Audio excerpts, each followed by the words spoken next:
So it's been quite a while since I've uploaded, but I figure I might as well take a break and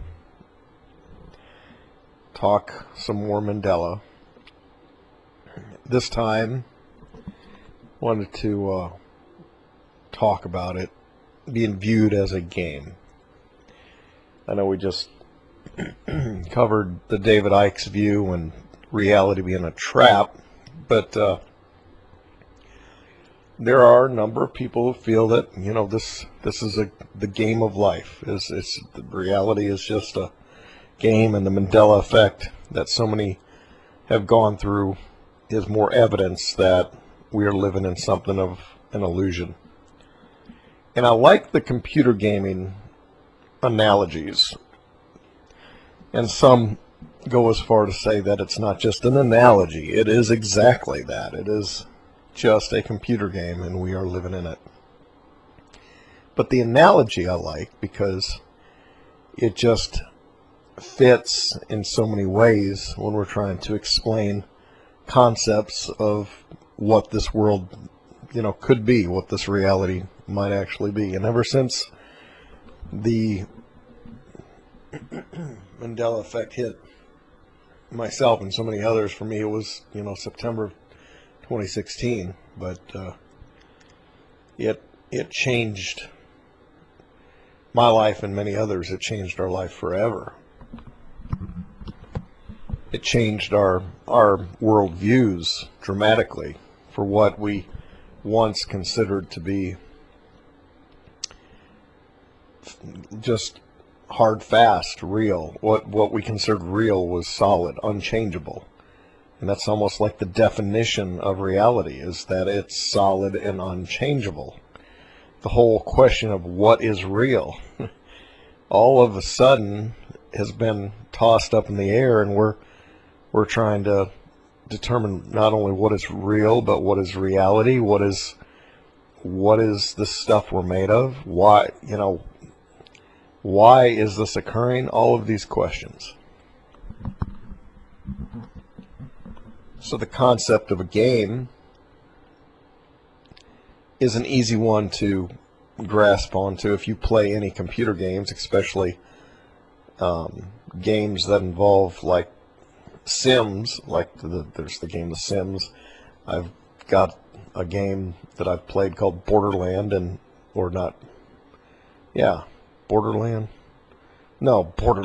Bannerlord. Sorry, Bannerlord is a game where you have a world and it's medieval times, and there's a bunch of little AI programs that you interact with, a bunch of little Sims, and you pick a character and you play through that character. You make decisions. So the concept that this world is just a more advanced version of that, where you have a bunch of AI characters and you have NPCs and PCs. The NPCs, non-playable characters, are there to help support the game and the storyline, and to make it more rich and engaging, to get full immersion. You've got these NPCs that have their own little version of artificial intelligence that they can make some decisions on their own, and that's just our technology that we have. Imagine even getting more advanced with that. And then your playable characters, these are characters that you can design their personality traits, and what you choose for them in personality traits is going to affect how well they perform, or how differently they perform. Maybe not how well. It affects choices they might make, because there's a little bit of AI involved there, where they'll actually make choices on their own based on the personality traits you give them. And you can go in and influence and dictate what they'll do and what they'll choose and how they'll behave. So you got the playable character, you got the non-playable character, and you have the hybrids, which I think the future of gaming is going to incorporate this even more as they develop the AI technology. The characters that you choose to play will have more and more free will, you might call it. They'll have more ability to make choices within the game, and you as the player through them might influence and have a lot of impact on the decisions they make and how they perform, but it won't be 100%. It'll be a kind of a hybrid NPC PC, or a hybrid AI that is controlled but not fully. Now, this concept of a game, reality being a game, actually you could relay this back to some very biblical teachings. And for those of you who know the Bible very well, might immediately object and cry, heresy. It's just complete heresy that I'm suggesting this. And others who haven't, studied the Bible, you might be intrigued as to what, how I'm relating this as a biblical principle. Now, I did major in biblical studies, so I do know a bit about what I'm talking about. And maybe some are already picking up on exactly where I'm going with this. Maybe some of you have already, connected those dots.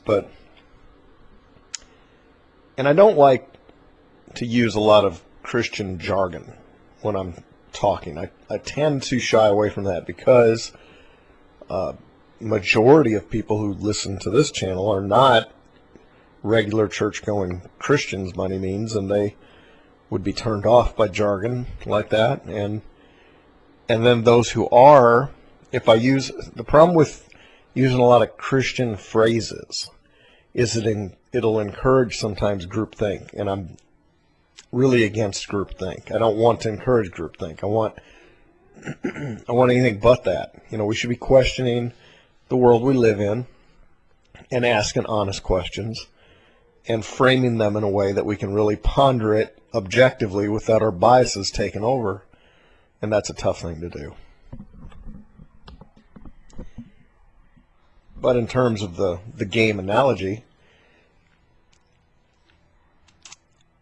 so if you're a Christian and you see us as created beings given free will and intelligence by a divine creator, then it would be fair to say that our intelligence is artificial. We are AI automatically, because anything what we call artificial intelligence is an intelligence that something else outside of the system created that intelligence. So in our case, God is outside of our system, above it, not bound by it, creates an intelligence within the system. So in relation to God, our intelligence is artificial, in the same way that we have games that we create with artificial intelligence. So to say that we are AI should not bring about great shock and outrage and anger. It should just simply be, in those terms, if God's intelligence is something at a different level than ours, than we are created, we would be AI. So now that that's out of the way, please don't be offended if I refer to us as AI or make a statement that sounds like that.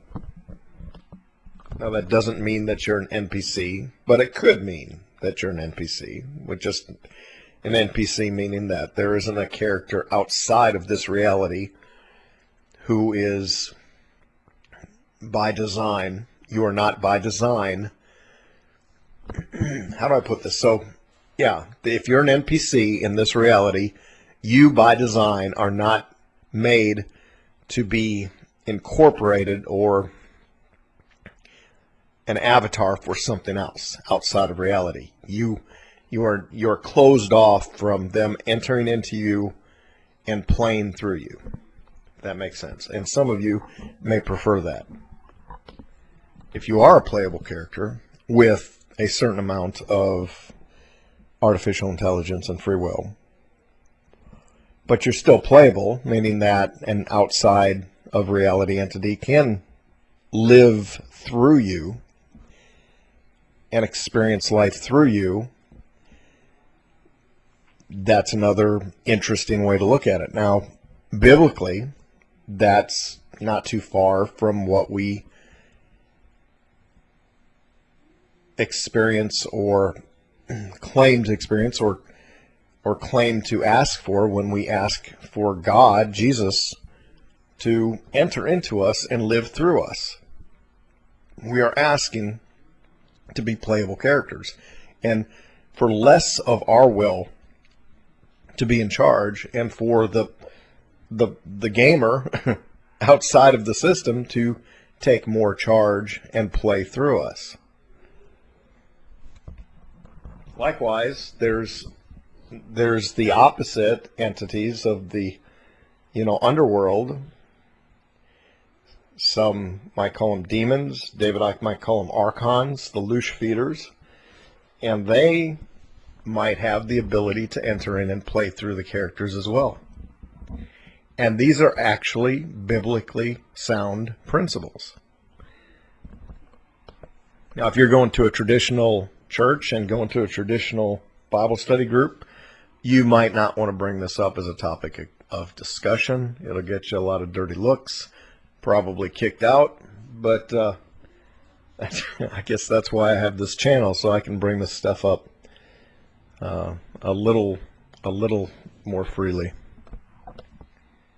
So that is one way of looking at this reality, as being similar to a video game where we are somewhat AI, hybrid AI playable characters mixed with entities that are outside of the system that can merge and live through us. And it's based on some biblical principles that you can read about freely in the New Testament.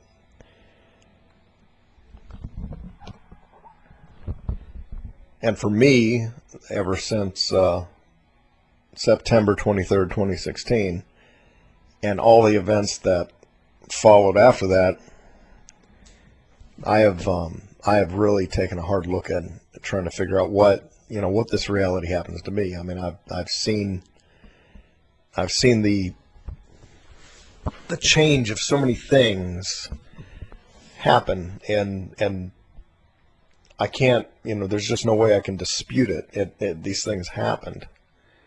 And I had a conversation, like a real conversation with a creator type being. And perhaps that was the being outside of me. I just felt like this is my creator, and somehow living through me or merged with me. The conversation was very interesting because it was just so full of intense love and acceptance, a sense of belonging, a sense of, God, this is where I need to be. Like, just tasting it. When you read the Bible talking about being in the presence of God, being better than a 1,000 years anywhere else, I wonder if the writers who wrote about the experience of what it's like to be with God had some sort of experience similar to so many people that have had near-death experiences, or the experience I had in September.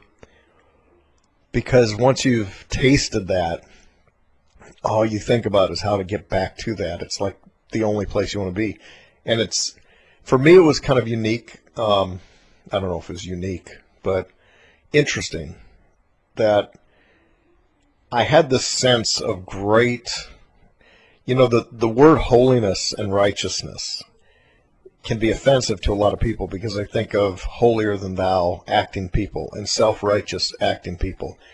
But in the presence of God, this religious experience that I had, this God experience, there's no more fitting of word than to say holy and righteous. I mean, just pure goodness and powerful, but not like a harsh judgmental way, and actually kind of humble. I mean, there was no pride there, but loving. And then where these thoughts came from I imagine I'm not sure how the reason for the thoughts, but I was kind of going through a life review, which you hear about so many times in near-death experiences, how people go through a life review. I was going through a bit of a life review. By some means, memories of my past was being drawn forward, and it was things that I really was ashamed that I'd ever done or said. And here I am standing in front of this very holy, divine, righteous presence and feeling shame at that. Now maybe it's just being in that presence, that stuff kind of just draws out of you. And, maybe it's just stuff that comes to the surface. Maybe it's natural. Maybe God was pulling that stuff for my attention. Perhaps. I don't know. It's weird, but I felt that, in the Bible it talks about Moses leaving the presence of God and glowing.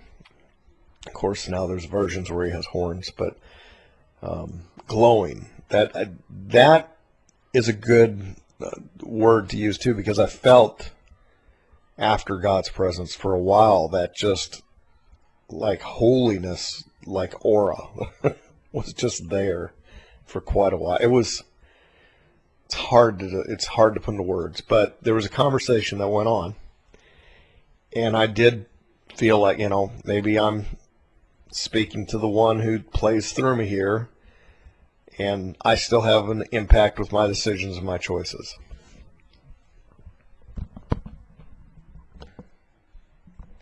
And I did see not just changes in physical reality and logos and things like that, but I saw the changes in the Bible.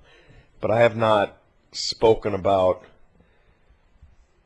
Bible changes as often, because there's still, for me, something sacred there. It's sacred in the way that I don't want to say something has changed, that it's a 100% change in the Bible, unless I'm very certain. Just because if I'm wrong, I just don't want to go down that path of saying something's changed that really hasn't. One that comes to mind is in the New Testament,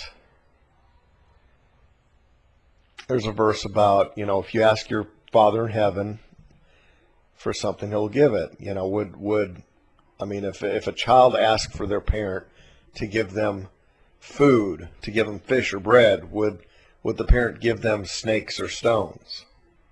No, of course not. A loving parent would not do that. So the example that Paul's making there is that God is not that type of God. But here's the one that gets you.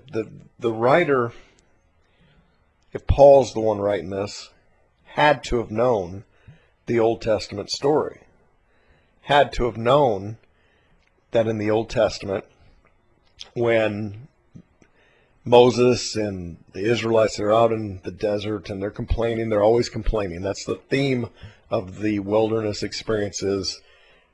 Moses trying to lead this group of people, and they're always whining. They're always complaining. And there was this time where they were complaining that they were hungry, just like Paul's talking about. If you ask if a child would ask his parent for food, would you get snakes? And this complaining about being hungry angered God in the Old Testament. And God sent poisonous snakes and killed a bunch of them. And a bunch of them that nearly died. And the solution was to put a snake on a pole, and anybody that looked at the pole would get healed, because Moses asked God to show some mercy. Now, there's a lot of interesting symbolism in that whole story. And I remember back in my Bible study days, and my earlier Christian days, I remember the story of, those who were sick looking at the snake on the pole. I remember them being healed by that. And I remembered there was a lot of complaining. I remembered that too. But I didn't recall God being the one initiating the snakes, initiating and driving the deaths of them out of anger of their complaining. That's not one that I recalled. Now, does that mean it's a change in the Bible, like the lion shall lay with the lamb? Is it one of those changes?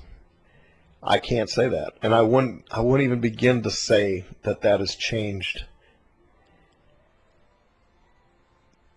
And I wouldn't bring it up, but I guarantee you somebody listening to this probably will. Somebody listening to this will probably go off and say, "Oh, I found another Bible change." But just because something doesn't sound like the character of God doesn't mean that it's necessarily Bible change. And I can't say 100% that that section of the Bible has changed to make God look kind of cruel. But when Paul the point I was trying to make is when Paul was writing about that in the New Testament, this is a head scratcher. He's writing about that. He has to know the story in the Old Testament, unless that story's been modified supernaturally. Perhaps. I don't know. I can't say on that one. I can't sit there and tell you that I know that's been a change because I don't have an anchor memory. I do have anchor memories of other things. I've witnessed a passage, or more than once. I've witnessed the word wineskins change the bottles as I was reading it, and I've witnessed a whole passage in Mark chapter 4 where the passage about the wheat and the tares completely changed. The wheat and tares just completely removed from Mark chapter 4, gone completely forever. Right before my eyes, dramatically changed. On that one, when it occurred, I was in such shock. I scooted back. I pushed myself away from my desk. I stood up. I looked around.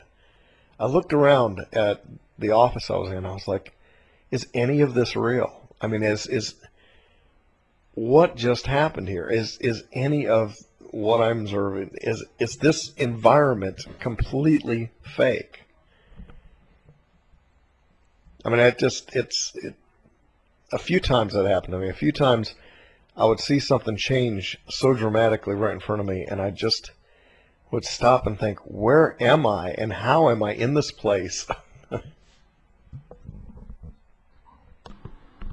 Anyway, enough of all that. Let's take a moment to wrap this up and reading a few comments from mostly the last video. I'll just read a few. People like to hear what others have to say. So, somebody says, my voice is like Danny Wilton. I don't know if that's a compliment or the opposite. I'll have to look up Danny Wilton. So here's a comment. Talks about her ex being crazy, and Satan was gifted earth for his kingdom, and the end is very, very near for everyone. Some souls will gain a new eternal life, total joy, not even a memory of evil people, acts, or negative feelings whatsoever. Also says that the Mandela effect is another elite-controlled corporate AI game. The last of the literate, the boomers, will be labeled crazy by program stooges. They created the Misremembering Institute about 10 years ago, I think it was. Well, I'll have to look that up, the Misremembering Institute. Another says, I'm wondering if the great falling away is actually us that can see separating ourselves from the world, especially in these times where many in the world have been deceived. Blazing Bird was glad to hear me talk about finding it hard to believe that the enemy could touch the type of love that we experience in NDEs, or that God experienced that I had. He said, where the Bible says resist evil and it will flee, this means to me that evil has nothing to do with love or kindness. If we're not on board or in agreement with the enemy immediately, it runs fast and far away. The fear is what keeps them around, feeding, while the fearless ones taste all bland and yucky when they try to suck our loosh, or energy. Lots of laugh. Needed to hear that one. There's a verse that I heard quoted today by, I think, Paul again. Most of the New Testament is attributed to him, but said we should act with love because love covers a multitude of sins.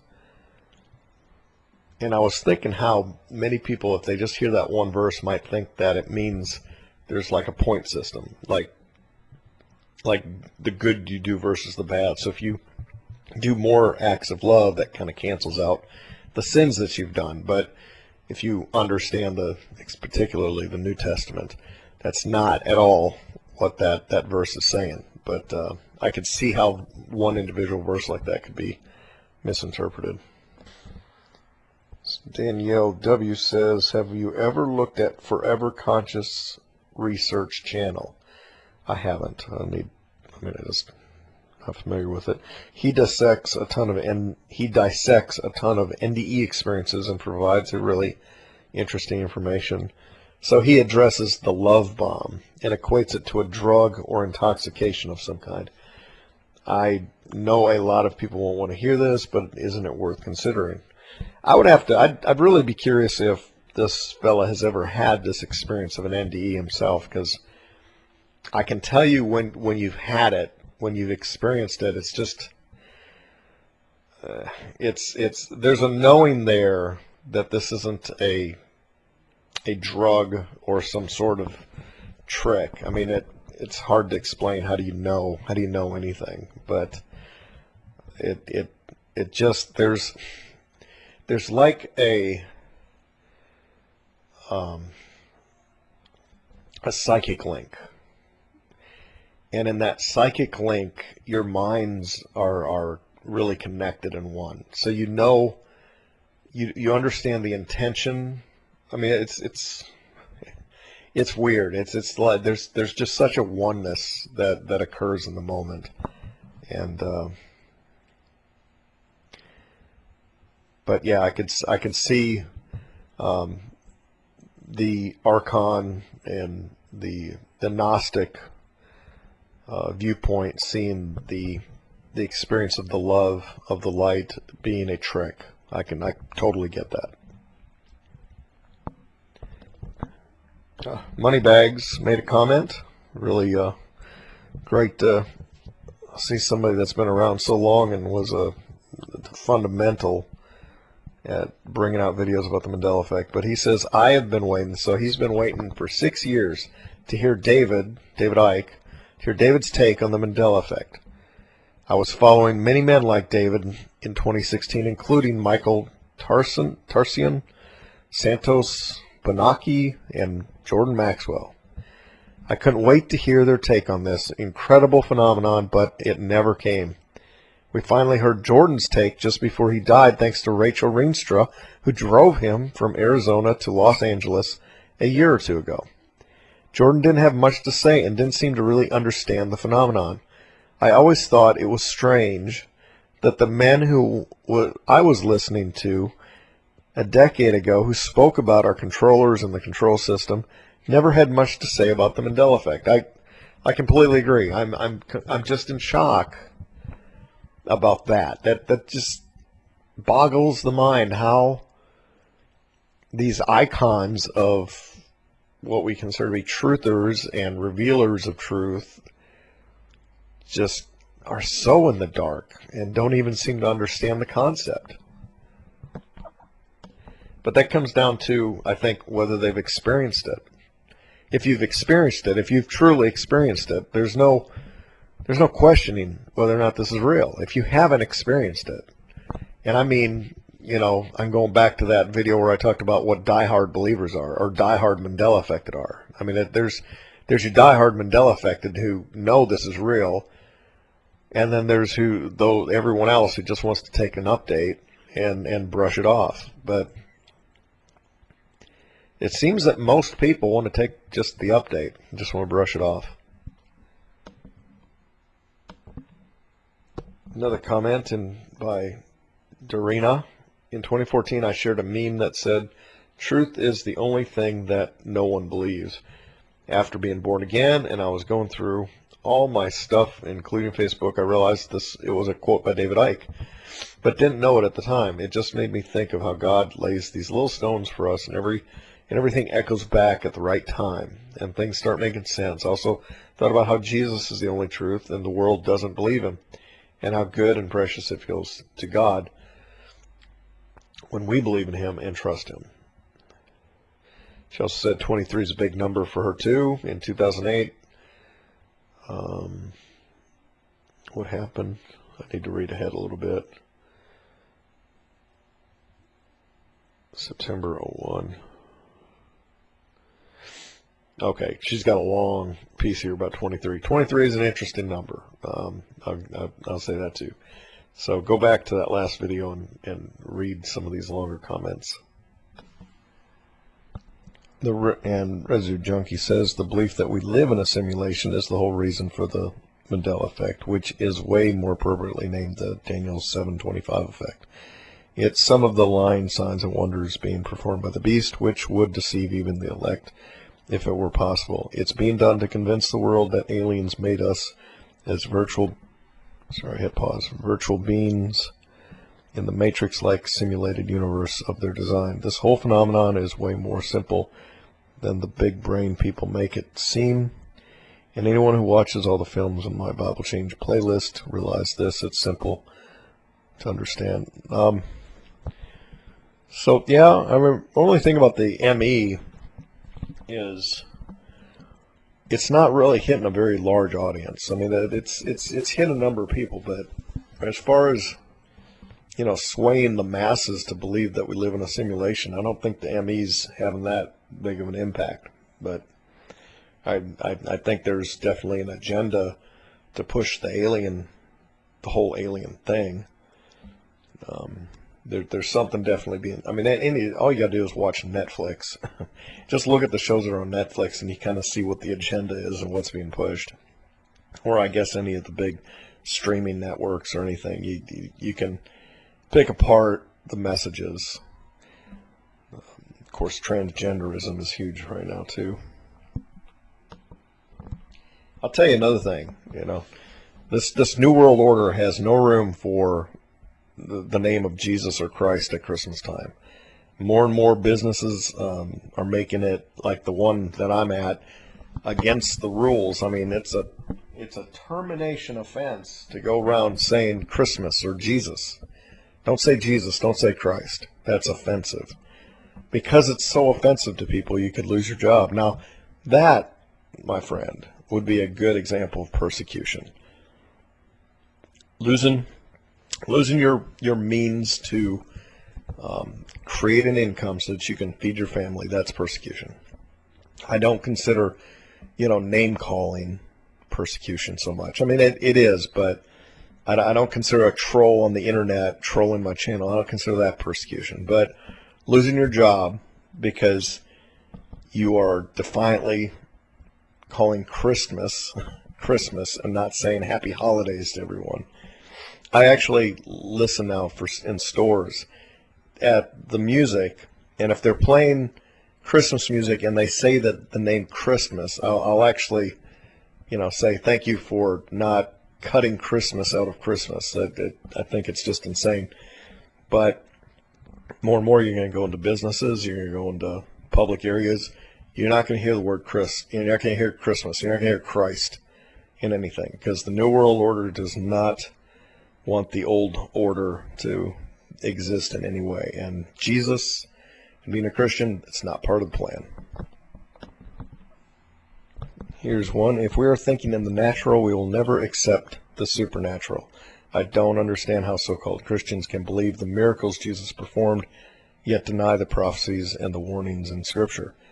I can say that I've been reading the Bible since the 60s. I have several Bibles handed down since the early 1800s, and every copy in my possession has changed. When I saw the first changes, I was in shock and horrified. When I realized that this was end of days prophecy. Sorry. Something is caught in my throat. I don't know anyone personally in my circle who accepts the changes. Maybe they just can't face the implications. I don't know. Yeah, the implications are the implications of things changing. That's the thing that blows my mind is all of the implications behind it. But I mean, it just seems like some people take things just at the surface and don't even think about all of the deeper meanings to what this all is suggesting. But continuing, all I know is that it strengthened my faith. John 1:1. In the beginning was the Word was with God, and the Word was God. There is a difference between word and words. And she mentions EYA censored, and there's a big group there.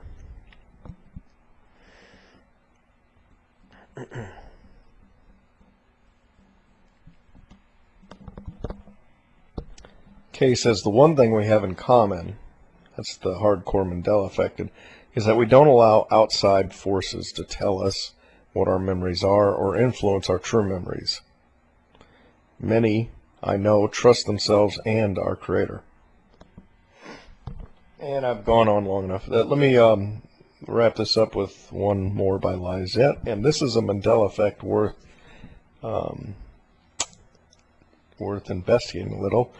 I remember this movie. I watched it too. It's 7-Year Itch. Anyways, Lizette says, in the movie, The 7-Year Itch, or 7-Year Itch, Marilyn Monroe, her neighbor, the man whose wife was all away and he thought he was going to have a fling with Marilyn, there's this part in the movie where he looks at himself in a mirror in his apartment. So he looks at himself and he screams out in fear, the portrait of Dorian Gray. His reflection even looked dark to me. Portrait is definite residue for me, and I just watched it during Marilyn Monroe week on Turner Classic Movies. Lust is a sin. Dorian Gray's portrait grew more hideous with every sin he committed.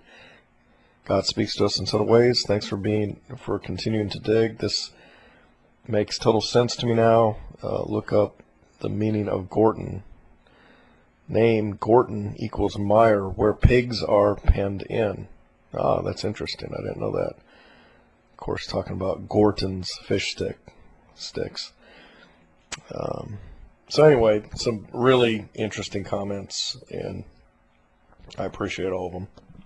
And hope I didn't offend anybody too much, but I imagine I offended everybody by just talking about the ways that our reality is kind of like a game with NPCs and PCs, and the hybridization of, God living through you is like a player who's living through you. And I mean, I think it's okay to just acknowledge there's that analogy that's so many of these analogies to our fake illusionary world kind of connect to a gaming environment. I just find that fascinating. But it is not to provoke. I'm just something to think about. Do you think that this life could be just really a game? Or do you feel well, I already know a lot of you are going to say, no, it's not a game. It's the end. It's just the end, Scott. It's the end times. Get with the program. Part of my purpose, I think, for being around is to just have the discussion. I mean, it doesn't hurt to consider some of these other options. When I was a Bible major, we were encouraged to actually question our beliefs and our faith. The large reason that I wanted to become a pastor, and a lot of people became pastors that I was friends with back then. My roommate became a pastor, still a pastor to this day. I was going to be a pastor, but what I was drawn to was asking questions about, God, our relationship with God, our relationship with the world. I've always been interested in that. So I guess it's just perfect that I would have this profound Mandela effect in 2016.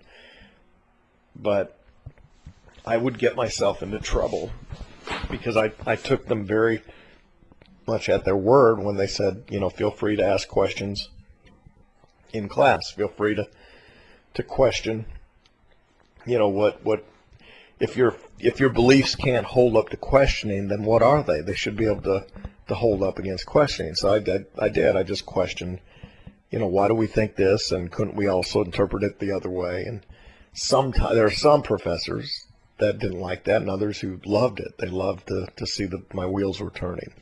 And I guess that's all I'm trying to do here is just keep the wheels turning, not being afraid to question this world, and you know, getting one more step towards understanding it is always nice too. I feel like understanding it is something that's given to you too.